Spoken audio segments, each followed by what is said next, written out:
नमस्कार, मी सुरेश चिरडे. आपण पाहतात महाराष्ट्र 24 न्यूज.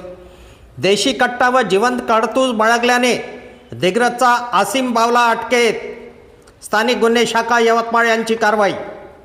सुभाषनगर दिग्रस येथील आरोपी मोहम्मद आसिम मोहम्मद अफजल उर्फ आसिम बावला वय 32 हा आर्णी रोडवरील हिंदू स्मशानभूमीजवळ देशी कट्टा घेऊन उभा असल्याचे गोपनीय बातमीदाराकडून स्थानिक गुन्हे शाखा यवतमाळच्या टीमला कळताच त्यांनी मोहम्मद आसिम हा संशयास्पद स्थितीत हिंदू स्मशानभूमीसमोर उभा असल्याचे स्थानिक गुन्हे शाखा यवतमाळला कळताच आसिमची झडती घेतली असता त्याच्याजवळ देशी बनावटीचे पिस्टल व 2 जिवंत कारतूस आढळले. त्यावरून स्थानिक गुन्हे शाखा यवतमाळ यांनी मोहम्मद आसिमला ताब्यात घेऊन दिग्रस पोलिसांच्या हवाली केले. दिग्रस पोलिसांनी मोहम्मद आसिम मोहम्मद अफजल याच्यावर कलम 3:25 आर्म्स ॲक्टनुसार गुन्ह्याची नोंद केली आहे. पोलीस निरीक्षक वैजनाथ मुंडे यांच्या मार्गदर्शनाखाली API दाभाडे पुढील तपास करीत आहेत.